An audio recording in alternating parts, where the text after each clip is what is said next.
Salam əsl qanlı, təmiz qanlı Azərbaycanlılar, fars qanlılar, rus qanlılar, erməni, ərəb, cuhud qanlılar mənim səhifəmdən vızqırdı.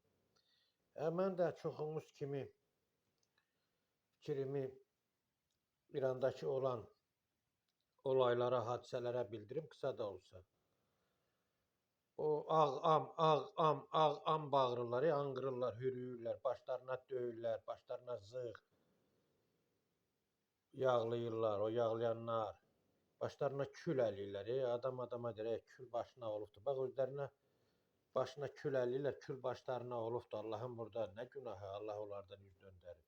Deməyim odur ki, o ağ am bağıranlar, Ayətullah Xameneyi, o da 200 ton qızılını 87 milyardda ya 95 milyard dollarını Bəşər Əsədin metodu kimi Rusiyaya gətirmək istəyir, ora qaçmaq istəyir. Rusiyanın mən bugündən, daha doğrusu dünəndən Diktatoristan adlandırıram. Rusiya Diktatoristandır. Rostov şəhəri də Diktatorburqdur, Diktatorburq. Bütün diktatorlar oraya yığılır da, o Yanukoviçdir, Bəşər Əsəddir. O vaxtı Qırğızstanın o keçəl baş var idi, nə idi? Əskər Akayev. Onun başında qaşıqla nağara çalırdı. Yeltsin, Alkaş Yeltsin. Sonra Mandura'da bu Mandura'nın vaxtı çatmadı. Madura da oraya gələcəkdi. Özgə orada kim var? Başar Əsəd, Yanukoviç, nə bilim nə. İndi də Xameneyi, Ayətullah gəlir oraya, gəlmək istəyir. Diktatoristana. Amerika yenə də istəyir o şah rejiminin küçüyünü gətirsin. Vəlihətdir, nədir onu. Təbriz heç vaxt yadından çıxartmayıb ki, 35 min bizim cənub qardaş bacılarımızı, soydaşlarımızı necə qırğına verib o şah rejimi. Və sözüm buradan bir neçə o yaltaq dümbələk yalayan deputatlaradır ki, yaltaqlıqla İlham Əliyevin gözünə girmək üçün paytaxtı dəyişmək istəyirlər, nə bilim, Heydər Əliyev şəhəri yaradıb paytaxt oraya qoymaq istəyirlər. Təbii ki, indi İlham Əliyev də başa düşürəm, hamı kimi o da şirin sözdən xoşallanandır, hamı da xoşallanır tərifdən, elə mən də. O ona getməz, gəh, nə bilim, paytaxtımızı, müəyyən şəhərlərimizi nəzərdə tuturlar. Azərbaycanın bircə dənə yeganə paytaxtı var, onu da prezidentdən tutmuş, hamı da bilir, o da Təbriz şəhəridir. Təbriz, divin canı Şuşada olan kimi, bizim də canımız Təbrizdədir. Təbrizdilər də ayağa qalxıb, nədir, şərəfdir, Azərbaycan şərəfdir, o şahın küçüyü bir şərəfdir, düz eləyirlər, bəli, çünki onları çox qırıblar axı. Odur ki, bilmirəm, bugün də qarşıma video çıxdı TikTokda, İran səfirliyinə bizim gənclərdən yığışıb, bizim Cənubi Azərbaycan qardaşlarımıza həmrəy olublar, dayaq durublar, alqışlayıram onlara, əgər bu düzgündürsə. Çox alqışlayıram və qarşılarında baş əyirəm. Bu kimi düşünən insanların hamısının qarşısında baş əyirəm. Diz çökürəm, əllərindən öpürəm, özümü onların sırasında görürəm. Allah ordumuzu qorusun, Allah dənizçilərimizi, hərbi dənizçilərimizi qorusun. Allah Ali Baş Komandanımızdan sıravi əskər heyətinə qədər hamını qorusun. Güc strukturlarımızın namuslu, qeyrətli, el obasına bağlı şəxsi heyətini qorusun.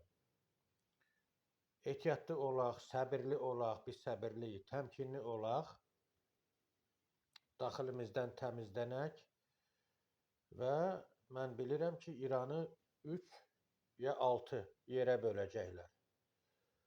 Bizim cənubumuz da bizə birləşəcək. Möhtərəm prezident bu yaxınlarda bir neçə çıxış elədi, onun bir neçəsi xoşuma gəldi. Dilimizin saflığı haqqında fikirlərini, mülahizələrini yürütdü. Çox da doğru yürütdü, 250 mən razıyam.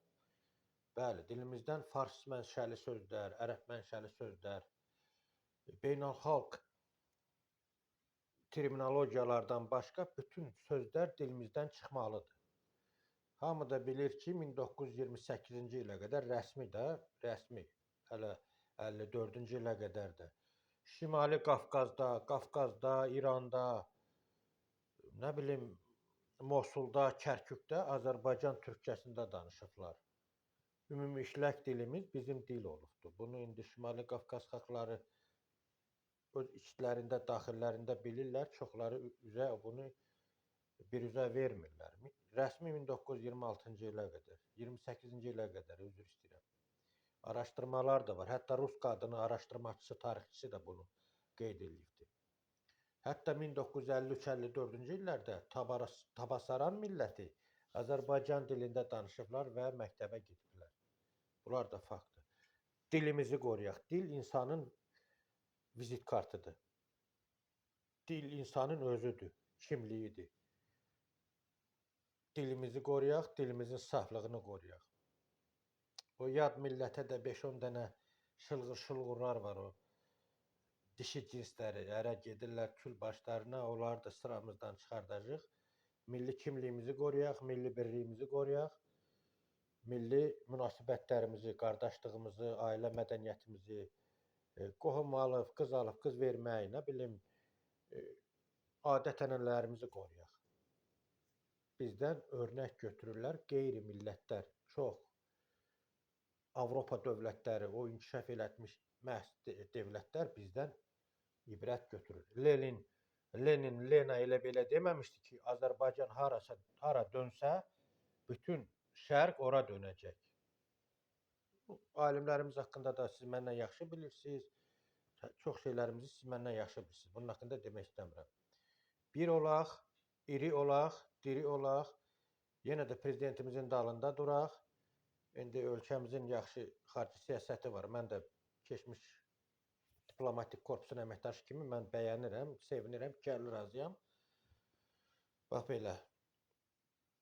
İran məsələsində də prezidentimizin dalında duraq. 2-3 gün bundan öncəki çıxışı da məni çox sevindirdi. Və onun haqqında da münasibətimi bildirdim, məlumat verdim. Bu nə deyirik? Fələstin haqqında. Azərbaycanı Allah qorusun. Azərbaycanın birliyini, böyük Azərbaycanı Allah qorusun. Böyük Azərbaycanımıza qayıtmalıyıq. Su öz axarına gəlir, düşür, öz cığırına gəlir, düşür. Daşmışıq, indi öz nehrimizə gəlirik, öz sehrimizə dalırıq. Öz nehrimizə dönək, öz sehrimizə dönək. Hamınızı Allah qorusun.